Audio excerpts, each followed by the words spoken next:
الحمد لله نحمده ونستعينه ونستغفره ونعوذ بالله من شرور أنفسنا ومن سيئات أعمالنا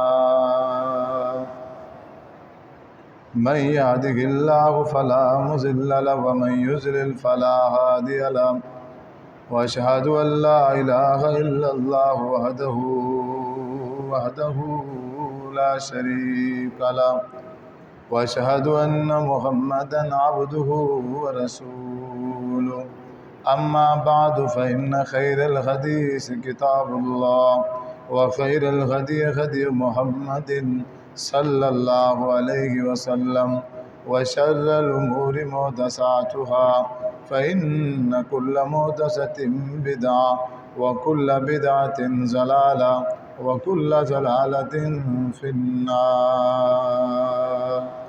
أعوذ بالله السميع العليم من الشيطان الرجيم. بسم الله الرحمن الرحيم. يا أيها الذين آمنوا اتقوا الله حق تقاته ولا تموتن إلا وأنتم مسلمون. يا أيها الناس اتقوا ربكم الذي خلقكم من نفس واحدة وخلق منها زوجها وبث منهما رجالا كثيرا ونساء واتقوا الله الذي تساءلون به والأرحام إن الله كان عليكم رقيبا. يا أيها الذين آمنوا اتقوا الله وقولوا قولا سديدا يصلح لكم أعمالكم ويغفر لكم ذنوبكم ومن يطع الله ورسوله فقد فاز فوزا عظيما. قال الله تبارك وتعالى في القرآن المجيد والفرقان الحميد. بسم الله الرحمن الرحيم. لم يكن الذين كفروا من أهل الكتاب والمشركين منفكين حتى تأتيهم البينة رسول من الله يتلو صحفا مطهرة فيها كتب قيمة وما تفرق الذين أوتوا الكتاب إلا من بعد ما جاءتهم البينة وما أمروا إلا ليعبدوا الله مخلصين له الدين حنفاء ويقيموا الصلاة ويؤتوا الزكاة وذلك دين القيمة. إن الذين كفروا من أهل الكتاب والمشركين في نار جهنم خالدين فيها أولئك هم شر البرية. إن الذين آمنوا وعملوا الصالحات أولئك هم خير البرية. جزاؤهم عند ربهم جنات عدن تجري من تحتها الأنهار خالدين فيها أبدا رضي الله عنهم ورضوا عنه ذلك لمن خشي ربه. ہر قسم کی حمد و ثنا اللہ وحدہ لا شریک کی ذات کے لیے. درود و سلام آقا دو جہان جناب محمد صلی اللہ علیہ وسلم کی ذات اقدس مبارکہ پر خاص اور مختص ہوں.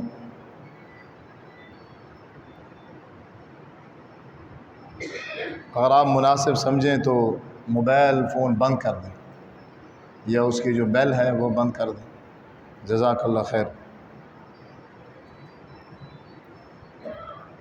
جیسا کہ آپ کو معلوم ہے کہ ہمارا جو پچھلا جمعہ تھا اس میں بھی ہمارے خطبے کا جو مضمون تھا وہ تھی سورۃ البینہ. تقریباً سورۃ البینہ کی 4 آیات ہوئی تھیں اور 5ویں آیات ادھوری رہ گئی. آج کا خطبہ ہم وہیں سے ہی شروع کریں گے. اللہ تبارک و تعالیٰ نے ارشاد فرمایا وما امروا الا ليعبدوا الله مخلصين له الدين. ان کو صرف اللہ تبارک و تعالیٰ کی عبادت کرنے کا حکم دیا گیا۔ خالص اللہ کے لیے دین کر دو اور خالص ایک اللہ تبارک و تعالیٰ کی عبادت کرو۔ حنفاء وَيُقِيمُوا الصَّلَاةَ وَيُؤْتُوا الزَّكَاةَ، اللہ کی عبادت کرو اور نماز ادا کرو۔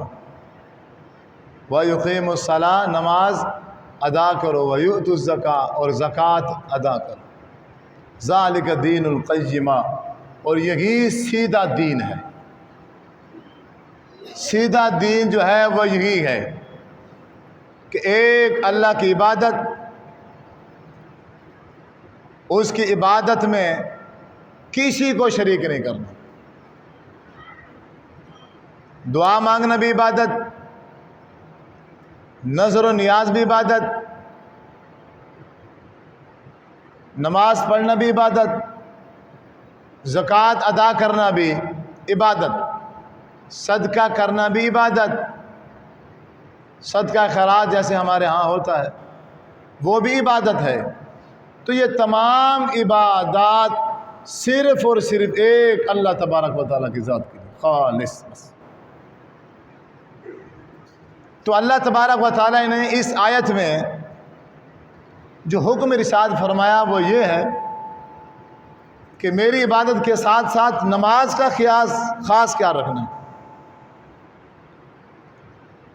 اور آج کل ہماری جو پوزیشن ہے، ہماری جو حالت ہے، وہ ہم خود بخوبی جانتے ہیں کہ نماز کے معاملے میں ہماری کیا پوزیشن ہے۔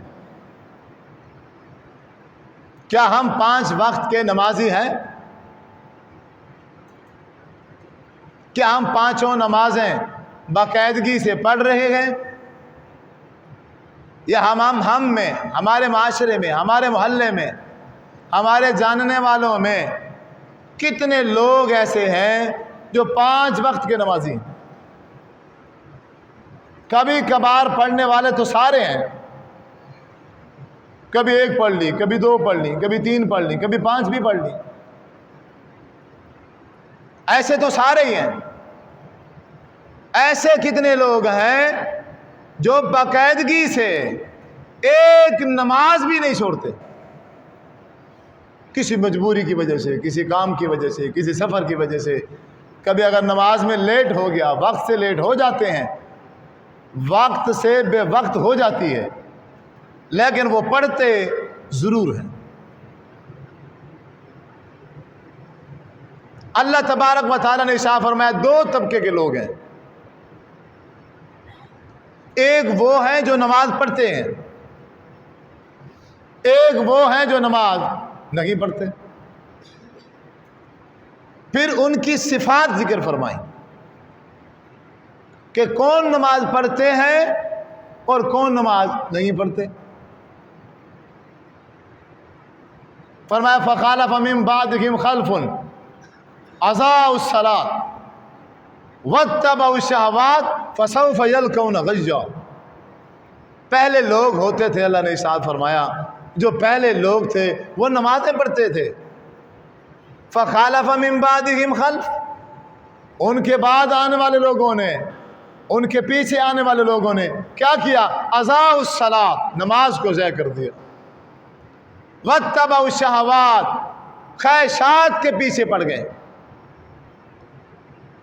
بعد میں آنے والے لوگ، انہوں نے اپنے آپ کو دنیا داری میں اتنا مصروف کر لیا، اپنی خواہشات کو پورا کرنے میں اتنا اپنے آپ کو مصروف کر لیا کہ اضاعوا الصلاۃ، نماز پڑھنے کا ٹائم ہی نہیں۔ ٹھیک ہے، اللہ فرماتا ہے تم اپنی خواہشات کی خاطر ہماری نماز بھلا دیتے ہو تو فسوف یلقون غیا، بس تھوڑی سی دیر ہے ہم بھی تمہیں جہنم میں ڈالیں۔ جہنم کے اندر نیچے ایک غیا وادی ہے، اس میں پھینکیں گے، نماز ضائع کر دیتے ہیں۔ حضرت ابو ذر رضی اللہ تعالی عنہ ارشاد فرماتے ہیں کہ میں آپ کے ساتھ تھا، ہم سفر میں تھے، ایک جنگل میں موسم خیزاں تھا، یعنی پت جھڑ، پتے نہیں گرتے درختوں کے، وہ موسم خیزاں تھا، درخت تھا، پتے بالکل سوکھے ہوئے تھے۔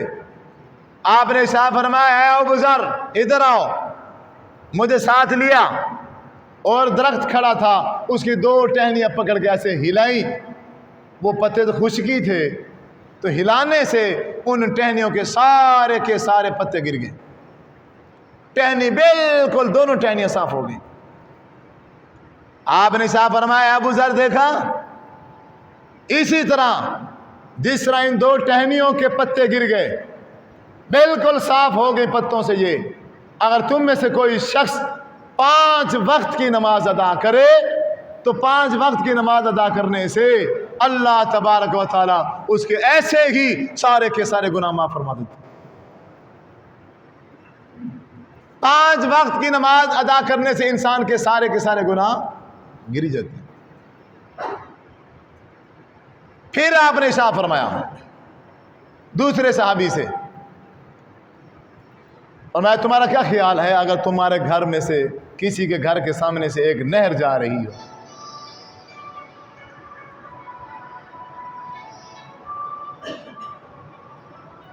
یعنی تمہارے گھر کے سامنے سے پانی کی بڑی نہر جا رہی ہو، اور تم میں سے کوئی شخص اس نہر میں، پانی کی اس نہر میں ایک دن میں 5 بار نہائے،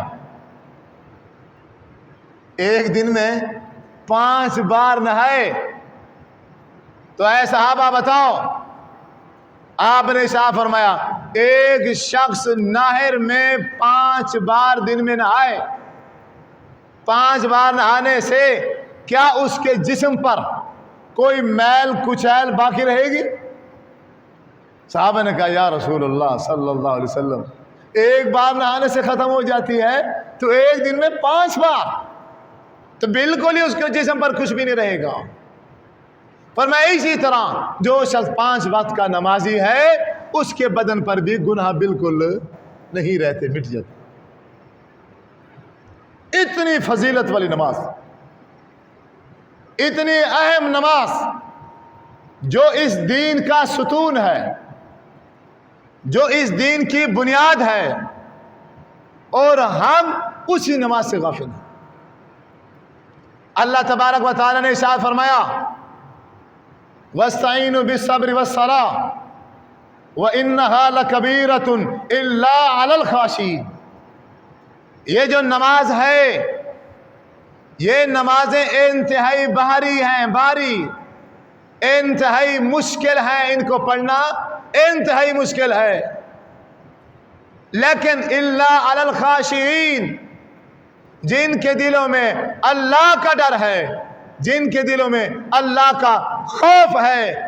اور آگے ارشاد فرمایا الذین یظنون انہم ملاقو ربہم وانہم الیہ راجعون، جن لوگوں کو اپنے رب سے ملاقات کا یقین ہے کہ ہم مر جائیں گے اور اپنے رب سے جا کے ملاقات کریں گے، ہماری اللہ سے ملاقات ہوگی، تو وہ کبھی بھی نماز کو نہیں چھوڑتے۔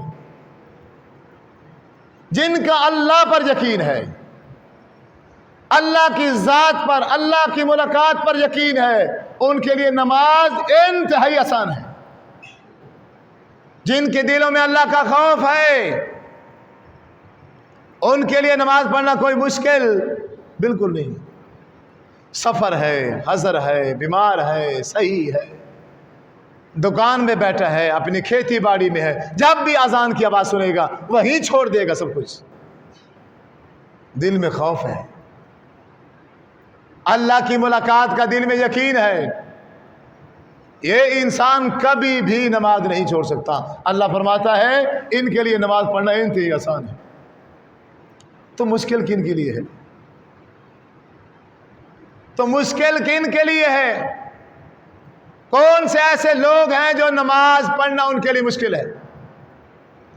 پیارے پیغمبر علیہ الصلوۃ والسلام نے ارشاد فرمایا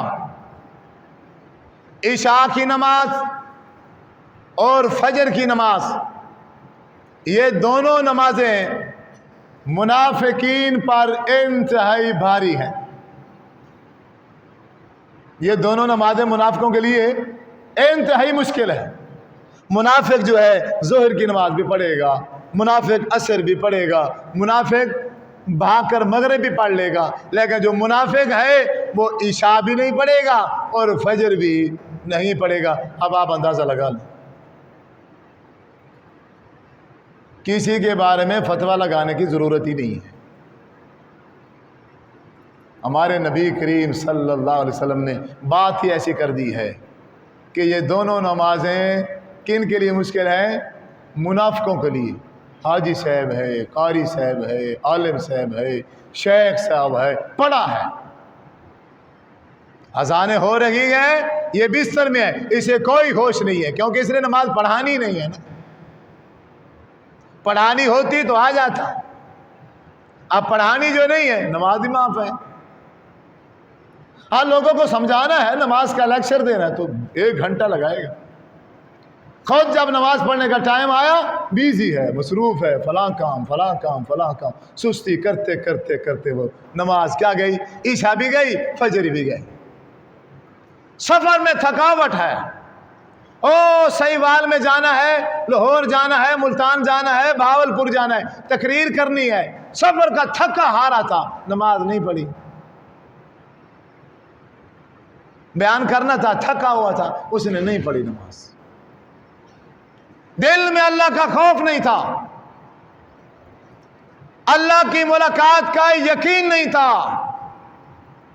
اگر اس انسان کے دل میں اللہ کا خوف ہوتا اور اللہ کی ملاقات کا یقین ہوتا، یہ کبھی بھی نماز چھوڑ ہی نہیں سکتا۔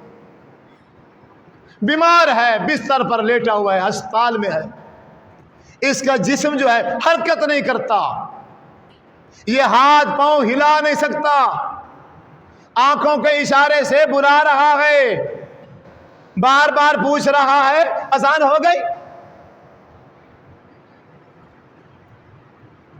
ظہر کی اذان ہوئی، عصر کی اذان ہو گئی، اوپر والے کہتے ہیں ابھی دیر ہے، ابھی نہیں ہوئی، تھوڑی دیر گزری پھر بلا لیا، اذان ہوئی، بھائی کیا ہو گیا؟ آپ بیمار ہو، آپ کا جسم ٹوٹا ہوا ہے، حرکت کے لائق نہیں ہے، بار بار سوال کیا ہے؟ نماز کا وقت ہوا؟ جس حرکت نہیں کر سکتا ہے لیکن آنکھوں کے اشارے سے نماز پڑھتا ہے۔ آقا علیہ الصلوۃ والسلام نے ارشاد فرمایا، اے میری امت کے لوگوں، ہر حال میں نماز ادا کرنی ہے، ہر حال میں۔ اگر تم کھڑے نہیں ہو سکتے بیٹھ جاؤ، بیٹھ کر نہیں پڑھ سکتے لیٹ جاؤ، ہاتھوں کے اشارے سے پڑھ لو، ہاتھوں کے اشارے سے نہیں پڑھ سکتے ہو آنکھوں کے اشارے سے پڑھ لو، اگر آنکھ کا اشارہ بھی تم نہیں کر سکتے تو دل کے اشارے سے پڑھ، لیکن معاف نہیں ہے۔ جنگ لگی ہوئی ہے، میدان جنگ ہے، سامنے دشمن ہے، ابھی وار کرے گا، سب کو قتل کر دے گا، موت کا خوف ہے، موت سامنے کھڑی ہے، اور ادھر سے اذان ہو گئی، نماز کا وقت ہو گیا۔ اللہ نے ارشاد فرمایا، یا محمد صلی اللہ علیہ وسلم، چاہے میدان جنگ ہی کیوں نہیں ہے، جماعت کرائیں آپ۔ نماز معاف نہیں ہے۔ چلیں آپ ایسا کر لیں، اب میدان جنگ ہے نا، اتنی رعایت ہے، آپ ایسا کر لیں، اگر 4 رکھتے ہیں آپ 2 پڑھا دیں، 4 رکھتے ہیں تو آپ کتنی پڑھ لیں؟ 2 پڑھ لیں۔ طریقہ اللہ نے فرمایا میں بتاتا ہوں، طریقہ یہ اپنائیں، 2 صفیں بنائیں ان کی، آپ امامت کرائیں، 2 صفیں بن جائیں، اور طریقہ کیا ہوگا نماز پڑھنے کا کہ پہلی جو صف ہے، جو پہلی صف ہے وہ رکوع میں چلی جائے گی، لیکن پیچھے والی جو صف ہے وہ رکوع میں نہیں جائے گی، وہ سامنے ایسے کھڑی رہے گی، دشمن کا خیال کرے گی۔ پہلی صف سجدہ بھی کرے گی آپ کے ساتھ، لیکن دوسری صف کھڑی رہے گی ایسے دشمن کے سامنے۔ پہلی صف 1 رکعت مکمل کر لے گی، جب آپ صلی اللہ علیہ وسلم کھڑے ہوں گے تو فرمایا وہ بھی کھڑے ہو جائیں گے، اور جب آپ دوسری رکعت کے لیے رکوع میں جائیں گے تو پھر کیا طریقہ ہے؟ پیچھے والی صف رکوع میں جائے گی اور آگے والی صف کھڑی رہے گی۔ پیچھے والی صف سجدہ کرے گی، آگے والی صف جو ہے دشمن کا سامنا کرے۔ اب کیا ہوا؟ آپ صلی اللہ علیہ وسلم کی یعنی امام کی 2 رکعتیں ہوں گی اور مقتدیوں کی 1 ہوئی ہے۔ اب کیا ہے؟ اسی ترتیب سے وہ 1 الگ اکیلے کھڑے ہو کے پڑھ لیں، لیکن نماز ضرور پڑھنی۔ آپ ہتھیار اٹھا لیں، آپ اپنا ہتھیار اٹھا لیں، جب نماز کا وقت ہوگا تو ہتھیار اتارنے کی بھی ضرورت نہیں ہے، انہی ہتھیاروں کے ساتھ آپ فوراً سجدے میں گر جائیں۔ کوئی ایسی صورت نہیں ہے کہ جس صورت میں انسان کو نماز معاف ہو۔ او جی مجھے جی بیماری ہے، جی قطروں کی بیماری ہے، میرے کپڑے صاف نہیں رہتے۔ جھوٹا انسان جھوٹ بولتا ہے، شیطان نے اس کو ورغلا لیا ہے، شیطان کی گرفت میں آ گیا ہے۔ یہ اب بہانے بناتا ہے، اور بے نمازی کا یہ پکا بہانہ ہے، بے نمازی کا یہ پکا بہانہ ہے۔ ہاں بھائی نماز، وہ کپڑے صحیح نہیں ہیں، بس سامنے والا کیا کہہ سکتے ہیں آپ؟ بھائی جب کپڑے ٹھیک نہیں ہیں، کپڑے پلید ہیں اس کے، تو نماز کیسے پڑھے گا؟ اور کپڑے کیسے پاک رہے؟ تمہیں قضائے حاجت کرنے کا طریقہ ہی نہیں آتا، تمہارے اندر استنجے کی اہمیت ہی نہیں ہے، جب تمہیں پتہ ہی نہیں ہے پاکی ہوتی کیا ہے۔ گاڑی میں جا رہا ہے، موٹر سائیکل میں جا رہا ہے، قضائے حاجت کی ضرورت پڑ گئی، اب لیٹرین تو ہے نہیں، روڈ ہے، کیا کرے گا؟ اسی روڈ پر گاڑی کھڑی کر کے فوراً ہی دوسری سائڈ میں بیٹھ جائے گا۔ نہ پانی کا انتظام کیا، نہ ہی ڈھیلوں کا انتظام کیا کہ مٹی کے ڈھیلے لے لوں میں، اگر پانی نہیں ہے، آخر میں پیشاب کرنے کے لیے جا رہا، کچھ بھی انتظام نہیں ہے، ایسے اپنی حاجت پوری کرے گا، ویسے ہی کھڑا ہو جائے گا۔ اور عورتوں کے ہاں کیا ہوتا ہے؟ وہ راستے میں بیٹھ جاتی ہیں، پہلے خیال نہیں ہوتا کہ یہ راستہ ہے کہ یہ نہیں ہے، اچانک جب کسی کے آنے کا اندازہ ہوا تو ایسے کھڑی ہوگی، جسم بھی ناپاک اور کپڑے بھی ناپاک۔ ہمیں تو پاکی کا ہی پتہ نہیں ہے۔ ہمارے نبی کریم صلی اللہ علیہ وسلم نے ہمیں کیا کچھ نہیں سکھایا، قضائے حاجت کرنے کے سارے طریقے سمجھائے، کہاں کرنی ہے، کیسے کرنی ہے، کس طرح پورا مکمل طریقہ بتایا۔ تو بے نمازی کا، نماز نہ پڑھنے والے شخص کا پکا بہانہ کیا ہے کہ میرے کپڑے ٹھیک نہیں، نماز نہیں پڑھتا۔ میں بات کر رہا تھا کہ آپ صلی اللہ علیہ وسلم نے ارشاد فرمایا کہ میرا دل کرتا ہے کہ میں اپنے مصلی پر کسی کو امام کھڑا کر دوں، اپنے مصلی پر کسی کو امام کھڑا کر دوں، اور وہ تم تکبیر کہو، وہ تمہیں نماز پڑھائے، اور میں چند ساتھی اپنے ساتھ لے لوں، اور جا کے ان لوگوں کے گھروں کو میں آگ لگا دوں جن لوگوں نے اذان بھی سنی ہے، اذان سن کر پھر آ کر جماعت کے ساتھ نماز پڑھنے نہیں ہے۔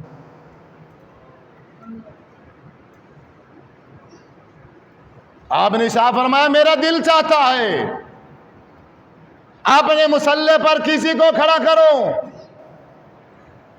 اور اپنے ساتھی لے جاؤ جن لوگوں نے اذان تو سنی لیکن مسجد میں آ کر جماعت کے ساتھ نماز پڑھنے نہیں آئے، اور میں جاؤں لکڑیاں اکٹھی کر کے ان کے گھروں کو بھی آگ لگا دوں۔ لیکن جاتا کیوں نہیں ہوں؟ وجہ کیا ہے؟ جاتا کیوں نہیں؟ اس لیے کہ اس گھر میں پھر عورتیں بھی تو رہتی ہیں، اس گھر میں عورتیں بھی تو رہتی ہیں جنہوں نے گھر میں پڑھ لی ہے، اس گھر میں بچے بھی ہیں جن پر ابھی نماز فرض نہیں ہے۔ اگر مجھے ان چیزوں کا خدشہ نہ ہوتا میں ان لوگوں کے گھروں کو آگ لگا دیتا۔ آپ صلی اللہ علیہ وسلم نے ان ظالموں کے لیے بد دعا فرمائی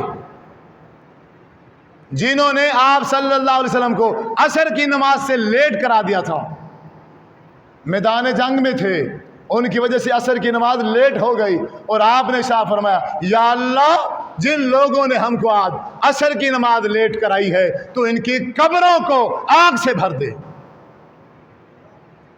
ان کے گھروں کو، ان کی قبروں کو آگ سے بھر دے۔ اور ہمارا حال یہ ہے کہ ہمیں بالکل نماز کی فکر ہی نہیں۔ سورۃ مدثر کہتی ہے، سورۃ مدثر کہتی ہے کہ جہنمیوں سے سوال کیا جائے گا، عن المجرمین ما سلککم فی سقر، تمہیں جہنم میں کس چیز نے پھینکا؟ وہ یہی کہیں گے قالوا لم نک من المصلین، ہم نماز نہیں پڑھتے تھے، ولم نک نطعم المسکین، اور ہم مسکینوں کو کھانا نہیں کھلاتے، وَكُنَّا نَخُوضُ مَعَ الْخَائِضِينَ، ہم فضول بحث میں پڑ جاتے تھے، ایسی بےہودہ بحث کرتے رہتے تھے، اسی میں ہم مشغول رہ جاتے، اور ہم بالکل موت کا یقین ہی نہیں تھا ہم کو۔ وَكُنَّا نُكَذِّبُ بِيَوْمِ الدِّينِ، ہم نے قیامت کا انکار کر دیا تھا، جھٹلا دیا تھا، حَتَّى أَتَانَا الْيَقِينَ، حالانکہ ہم اسی حالت پر تھے، ہماری یہی عادت بنی ہوئی تھی کہ نماز نہ پڑھنا، مسکینوں کو کھانا نہ کھلانا، فضول گپیں ہانکنا، اور فضول ایسے محفلیں بنا بنا کے ٹائم ضائع کرنا ان میں، اور قیامت کو جھٹلا دینا، اسی حالت پر تھے کہ حتیٰ اتانا الیقین، حتیٰ کہ اچانک ہمیں موت آ گئی۔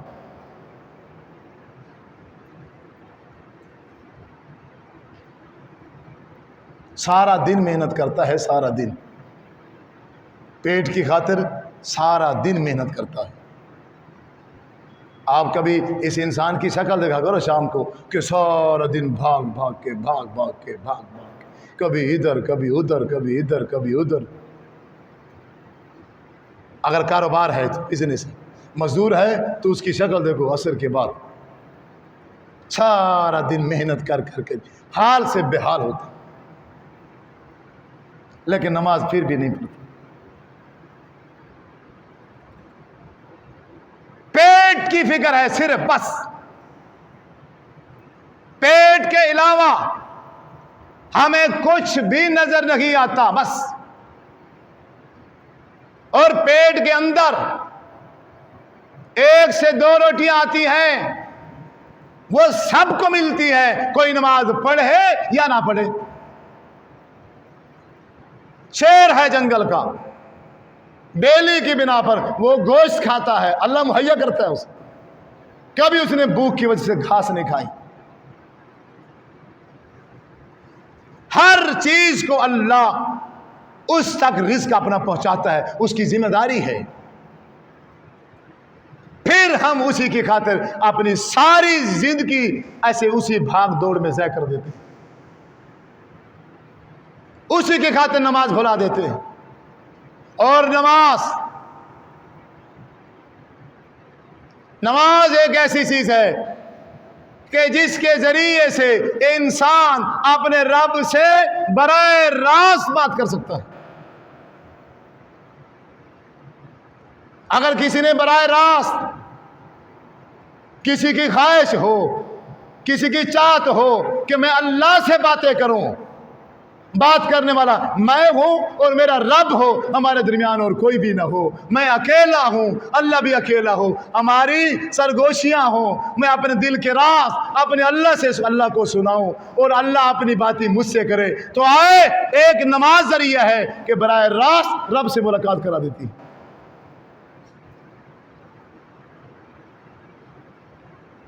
لیکن کسی کو شوق ہی نہیں، کسی کے اندر خواہش ہی نہیں ہے کہ میں اپنے رب سے باتیں کروں۔ اور بالخصوص نماز تہجد، رات کا آخری حصہ، نفلی نماز، رات کا آخری حصہ نماز تہجد، ایک ایسا عظیم ٹائم آپ نے ارشاد فرمایا اللہ عرش محلہ سے اتر کر اس آسمان دنیا پر آ جاتا ہے،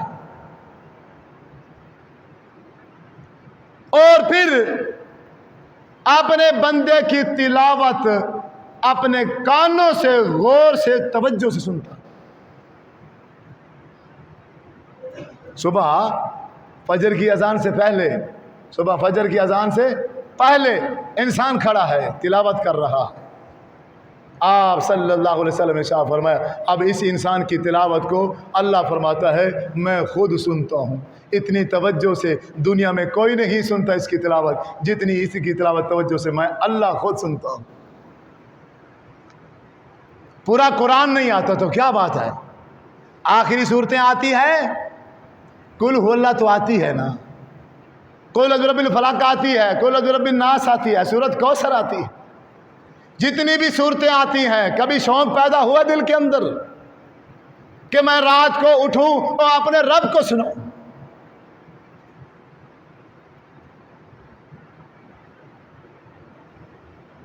حضرت ابی بن کعب رضی اللہ تعالیٰ عنہ کی آنکھوں سے آنسو آ گئے جب اللہ کے رسول نے کہا ہے ابی تلاوت سناؤ، تم پڑھو اور آج میں سنوں گا۔ اس نے کہا یا رسول اللہ آپ کے سامنے اور آپ کی موجودگی میں پڑھوں؟ فرمایا میں تھوڑی کہہ رہا ہوں، اللہ نے کہا ہے، ابھی جبرائیل امین آئے ہیں، انہوں نے کہا ہے ابی بن کعب سے کہے سورۃ البینہ پڑھے اور آپ تلاوت سنیں، اور یہی صورت تھی۔ حضرت ابی نے فرمایا اے اللہ کے رسول آپ مجھے یہ بتائیں کہ اللہ تبارک و تعالیٰ نے میرا نام لے کر کہا؟ اللہ فرمایا جی تیرا نام لے کر اللہ نے کہا ہے، اس سے کہیں کہ وہ تلاوت کرے اور آپ سے۔ ابی کی آنکھوں میں آنسو آ گئے کہ مجھ ناچیز انسان کا نام اللہ نے لے لی۔ ہم سب کا نام اللہ لیتا ہے، ہم سب کو پانچوں ٹائم ہمارا رب بلاتا ہے، ہم سب کو بلاتا ہے یا باغی الخیر اقبل۔ ظہر کے ٹائم بھی اعلان ہوتا ہے، عصر کے ٹائم بھی اعلان ہوتا ہے، مغرب کے ٹائم بھی اعلان ہوتا ہے، فجر کی نماز میں بھی اعلان کرتا ہے اللہ۔ حدیث ہے کہ اللہ تبارک و تعالیٰ اپنے دونوں بازو پھیلا کے اپنے انسان کو بلاتا ہے، اے انسان بس تو ظہر میں بھی نہیں آ سکا، آجا عصر میں ہی آجا، تیرے انتظار میں بیٹھا، مجھے اپنے دل کا حال سنا۔ ان انسانوں کو سنانے کی کیا ضرورت ہے، یہ تیری مشکل دور نہیں کر سکتے، یہ مذاق اڑائیں گے، یہ ابھی تو توجہ سے سن لے گا اور بعد میں کیا کرے گا، چار بندوں میں بیٹھ کے تیری وہی بات سنائے گا، دہرائے گا، اس کا مذاق اڑائے گا۔ اپنا مذاق بنوانا ہے تو پھر تو سنا لوگوں کو، ورنہ ان کو سنانے کی ضرورت نہیں ہے، یہ تیری مشکل دور کر سکتے ہی نہیں ہے۔ جو بھی تیرے دل کے راز ہیں، تیرے من میں جو کچھ بھی ہے، مجھ سے شیئر کر، مجھے بتا۔ عصر کو نہیں آیا پھر مغرب کو، چل آپ اگر مغرب کو آ جا، مغرب کو نہیں آیا چل عشاء میں آ جا، عشاء کو بھی نہیں آیا چل آپ فجر میں آ جا۔ تو سارا دن کا تھکا ہوا تھا، ہارا ہوا تھا، کاروبار میں تھا، بزنس میں تھا، تو آیا تھکا ہوا تھا، سو گیا ہے، اب تو ساری رات تو نے سو لیا ہے نا، اب تو تھکاوٹ دور ہوگی ہے، اب اٹھ جا، اٹھ جا۔ آپ صلی اللہ علیہ وسلم نے ارشاد فرمایا اللہ ایک فرشتے کی ڈیوٹی لگاتے ہیں، جب اللہ تبارک و تعالیٰ آسمان دنیا پر آتے ہیں تو ایک فرشتے کی ڈیوٹی ہوتی ہے۔ وہ ایک فرشتے کی ڈیوٹی کیا ہے؟ اللہ فرماتا ہے میرے ان بندوں کو اٹھا، انہیں اٹھا اور انہیں کہے کہ اللہ تبارک و تعالیٰ آسمان دنیا پر آیا بیٹھا ہے اور وہ بلا رہا ہے، وہ بلا رہا ہے اور بار بار یہ آواز لگوا رہا ہے کوئی گناہگار، ہے کوئی خطا کار، ہے کوئی گناہگار، آئے میرے در پر آئے، مجھ سے بخشش مانگے، میں اس کے سارے گناہ معاف کر دوں۔ ہے کوئی بھی اولاد جس کو اولاد کی ضرورت ہو، آئے میرے در پر آئے، میں مجھ سے اولاد مانگے، میں اولاد عطا کر دوں۔ ہے کوئی رزق سے تنگ پریشان حال کوئی ہے، آئے تو صحیح نا، اٹھ میرا بندہ، اللہ اٹھواتا ہے، فرشتہ ہلا رکھا ہے، اٹھا رکھا ہے، اٹھ جا بندے، اے عدنان ساجد اٹھ جا، اٹھ جا، تجھے اللہ بلا رہا ہے۔ کتنے لوگ اٹھتے ہیں نماز تہجد کے لیے؟ پھر کتنے لوگ اٹھتے ہیں؟ ایک دو، پورے بستی میں سے ایک یا دو یا تین، ایسے ہے کہ نہیں؟ ایک یا دو یا تین، کوئی بھی نہیں اٹھتا۔ اور پھر صبح ہوتی ہے تو کیا ہے جی؟ ہم پریشان ہیں جی، روزی سے پریشان ہیں، تنگ ہیں، دکانداری چلتی نہیں ہے، بزنس ہے نہیں، بڑی پریشانی ہے، نقصان پہ نقصان ہے، نقصان پہ نقصان ہے۔ تو پھر کیا کریں؟ کوئی تویز لکھ دیں،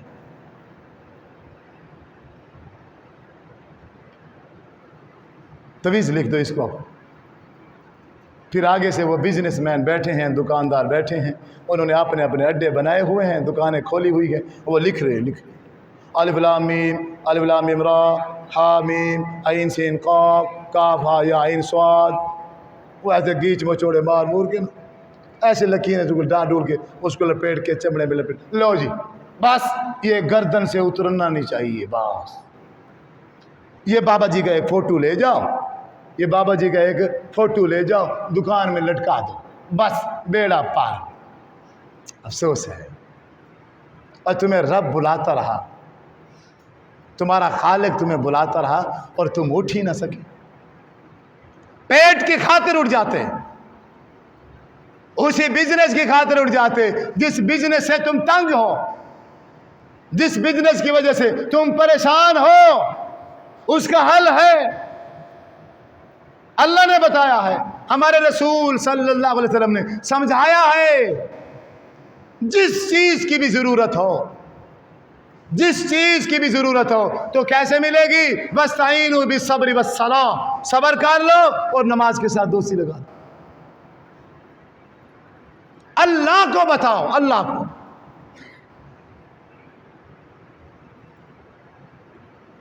اللہ تمہاری ہر بات سنے گا۔ اللہ کے غیر کو کیوں بتاتے ہو؟ اس نے کسی کی ڈپٹی نہیں لگائی اس دنیا میں کہ شاہپور کے اندر میں نے فلاں لوگ مقرر کر دیے ہیں، شوج آباد میں جس کو بھی میرے مجھ سے کام ہو تو وہ وہاں ان کے پاس چلا جائے، ان سے سنا دے، پر وہ مجھے کہہ دیں گے پھر میں کر دوں گا۔ یہ ایسا ہے کہیں؟ تو پھر ایسے کیوں کرتے ہو؟ جب تم خود کہہ رہے ہو کہ ایسا نہیں ہے تو پھر ایسا ہی تو کرتے ہو۔ تم کیوں جاتے ہو ان لوگوں کے پاس جو اس دنیا سے ٹر گئے؟ اس دنیا سے نام ان کا مٹ گیا،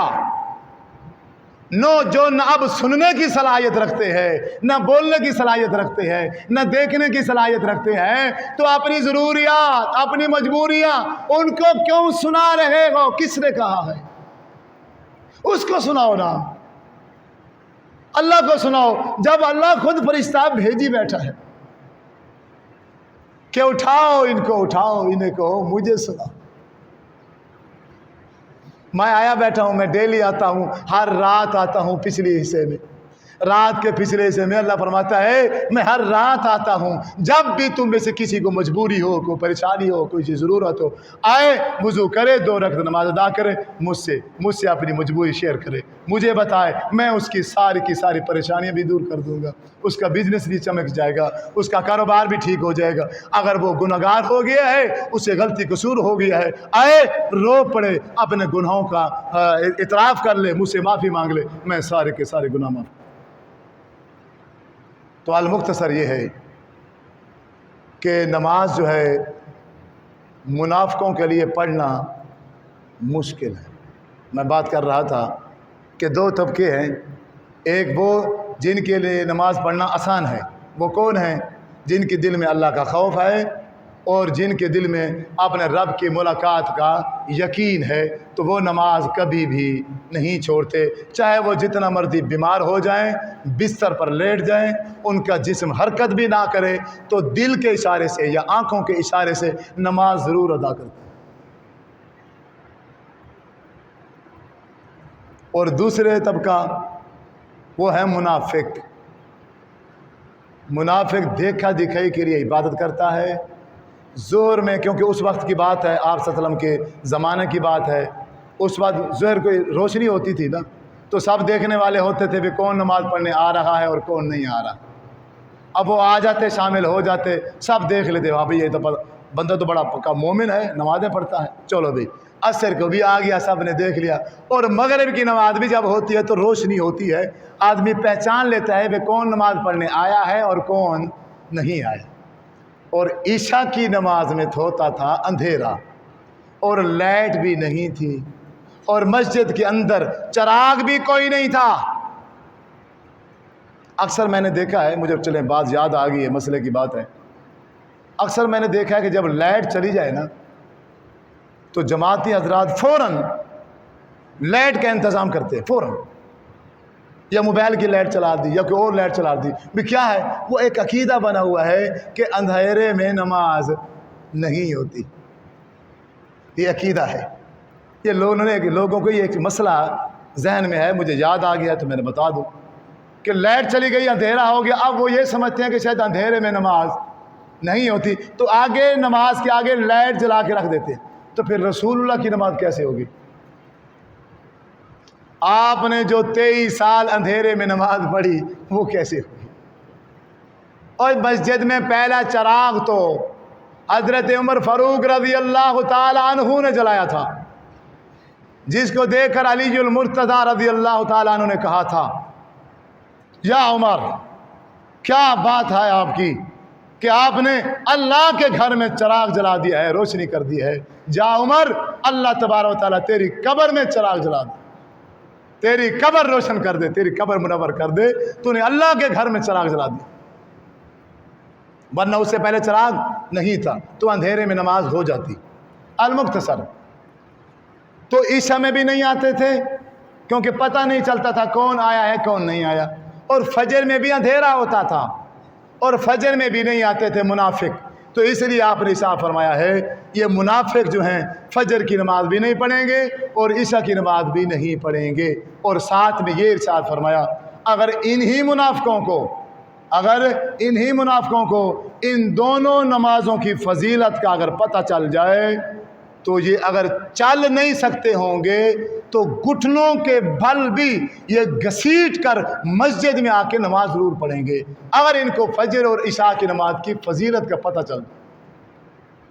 اتنی اہم نمازیں، اور ان کے حوالے سے میں ایک حدیث سنا کے بعد ختم کرتا ہوں، موضوع تو زیادہ تھا، آگے زکوٰۃ بھی تھی، چلیں۔ آپ نے ارشاد فرمایا جس بندے نے عشاء کی نماز جماعت کے ساتھ پڑھی، عشاء کی نماز با جماعت ادا کی، اور پھر فجر کی نماز بھی اٹھ کر با جماعت ادا کی، ایسے سمجھو آپ نے ارشاد فرمایا اس شخص نے ساری رات عبادت کی۔ حالانکہ عشاء کی نماز اس نے پڑھی جماعت کے ساتھ، اس کے بعد سو گیا، اور پھر صبح اٹھ کر اس نے جماعت کے ساتھ نماز ادا کی، تو اس کا ساری رات کا سونا عبادت بنا دیا گیا۔ اللہ، اتنی بڑی فضیلت، اتنی بڑی فضیلت، اور جماعت کے ساتھ پڑھنا تو دور کی بات ہے، ہم تو پڑھتے ہی نہیں، ہمیں تو شیطان اٹھنے ہی نہیں دیتا۔ شیطان کہتا ہے اذان سن لی ہے، اماں نے اٹھایا ہے، ابا جی نے اٹھایا ہے، گھر والوں نے اٹھایا ہے، اور بھائی اٹھ نماز پڑھ لے، شیطان کہتا ہے سو جا، ابھی سو جا، ابھی سو جا، ابھی سو جا۔ جب جیسے ہی جماعت ہو جاتی ہے، جیسے ہی جماعت ہو جاتی ہے، رب کی رحمت کے فرشتے واپس چلے جاتے ہیں، پھر شیطان کیا کرتا ہے؟ پہلے تو دلاسے دے رہا ہے نا، اے سو جا سو جا، ابھی دیر ہے، ابھی دیر ہے، ابھی دیر ہے، دھمکیاں دے رہا ہے۔ جب رحمت کا فرشتہ چلا گیا، جماعت ہو گئی، ٹائم ختم ہو گیا، اب کیا کرتا ہے؟ پھر کہتا ہے پھٹے تیرے منہ، تو اتنا بغیرت انسان ہے، اتنا بد نصیب انسان ہے، تو اسی لائق ہے کہ یہ لے تیرے منہ میں پیشاب کر کے جا رہا ہوں۔ شیطان اس انسان کے منہ میں پیشاب کر کے چلا جاتا ہے۔ پھر صبح اٹھتے ہیں نا، کہتے ہیں کہ کسی کے نا یہاں سے لالو بہہ رہے ہوتے ہیں، پانی ہوتا ہے، لالو ہوتا ہے، بھائی شیطان کا پیشاب ہے اگر تم نماز نہیں پڑھی۔ یہ منہ کتنا عظیم چیز ہے نا، یہ منہ عظیم چیز ہے، کسی کو ہاتھ نہیں لگانے دیتے، اگر مٹی والا میرا ہاتھ ہو مجھے لگانے دو گے؟ نہیں نا، فیس ہے، فیس ہے تو سب کچھ ہے، فیس ہی تو سب کچھ ہے نا۔ اس پر اتنی محنت ہوتی ہے کہ آپ سب جانتے ہیں، اور اسی کو پھر لیٹرین بنوا دیا شیطان کا۔ آپ نے ارشاد فرمایا یہ جو ناک کے اندر والی جو نتلیاں ہیں دونوں، یہ شیطان کا بیڈ روم ہے، یہ شیطان کا کیا ہے؟ بیڈ روم ہے، یہاں رات گزارتا ہے۔ اور پھر صبح جو بندہ نماز نہیں پڑھتا تو پھر اس منہ کو وہ شیطان لیٹرین بنا لیتا ہے۔ اب بیڈ روم کے ساتھ اٹیچ لیٹرین ہے اس کا، اور ہم نے بنوایا ہوا ہے۔ بڑے افسوس کی بات ہے، ذرا گھر جا کے اس پر سوچنا، ذرا غور و فکر کرنا کہ ہم کہاں چلے گئے۔ آپ صلی اللہ علیہ وسلم اس دنیا سے جب روح پرواز کر رہی تھی، آپ اس دنیا کو چھوڑ کر جا رہے تھے، حضرت علی رضی اللہ تعالیٰ عنہ نے ارشاد فرمایا میں ساتھ کھڑا تھا، میں خود سن رہا تھا، آپ کی زبان مبارکہ سے بار بار یہی نکل رہا تھا، الصلاۃ الصلاۃ الصلاۃ الصلاۃ الصلاۃ الصلاۃ۔ او میری امت کے لوگوں، نماز نہ چھوڑنا، نماز نہ چھوڑنا، نماز نہ چھوڑنا۔ کیوں کہ نماز ایک ایسی چیز ہے، آپ نے ارشاد فرمایا ہے کل قیامت کے دن سب سے پہلے حقوق اللہ میں سے اگر کسی کا سوال کیا جائے گا وہ نماز کا کیا جائے گا۔ اگر انسان کی نماز مکمل نکل آئی اور بالکل سنت کے مطابق نکل آئی، نماز درست ہو گئی، تو فرمایا باقی سارے کے سارے معاملات بھی درست ہو جائیں گے۔ اگر نماز نہ مکمل نکلی اور نماز درست نہ نکلی تو باقی سارے کے سارے معاملات بھی خراب ہو جائیں گے، انسان ناکام ہو جائے گا اور جہنم کا مستحق بن جائے گا۔ اللہ سے دعا ہے کہ اللہ رب العزت ہم سب کو جو سنا ہے اس کے مطابق عمل کرنے کی توفیق عطا فرمائے۔ وآخر دعوانا ان الحمد للہ رب العالمین، آمین۔